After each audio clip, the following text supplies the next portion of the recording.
So let's start with the experienced big names. Newly minted national champion Jim Harbaugh and 8-time Super Bowl winner Bill Belichick. Belichick has been heavily rumored for a few weeks now to be a top candidate for Arthur Blank, and now he's a free agent. But what would that relationship look like with Terry Fontenot, because he had total personnel control in New England? As for Harbaugh, equally eccentric, equally polarizing.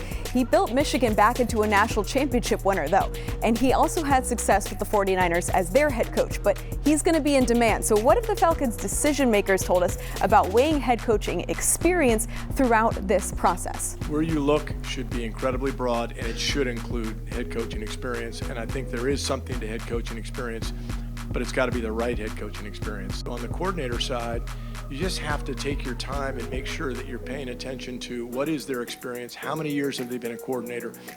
And let's look at some of the top coordinator names throughout this interview process. Eric Bieniemy, offensive coordinator for the Commanders.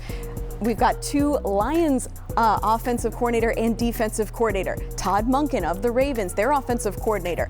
Bobby Slowick, who's the Texans offensive coordinator, and Rams defensive coordinator Raheem Morris. Eric Bieniemy, you remember him. He was a top name a couple years ago. He interviewed for the Falcons job back in 2021. Ben Johnson, the offensive coordinator for the Lions. He's only been in that role for 2 seasons. Falcons are definitely interested in him, and I'm interested in seeing what he could do with these playmakers on this Falcons roster. As for Aaron Glenn, recently ranked in an NFLPA survey the best coordinator in the league according to players. He also has ties to Terry Fontenot from their time in New Orleans together. Todd Monken, UGA fans, you know him, you love him. He has a ton of coaching experience, but he's never been an NFL head coach. Bobby Slowick, he of the Kyle Shanahan tree. In his first year as Texans offensive coordinator, he helped develop CJ Stroud into a rookie sensation.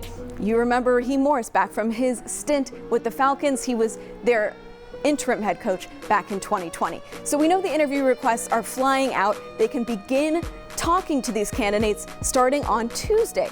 All the candidates whose the coaches are not in the wild card this weekend. As for the coaches that are participating in the wild card, 3 days after their wild card game is when the Falcons can begin talking to some of these guys. In-person interviews can begin with coaches whose seasons are done on January 22nd. The Falcons won't announce their interview requests, but they will tell us once those interviews are completed, like they did in 2021. So we'll keep you posted the rest of the way throughout this head coaching search.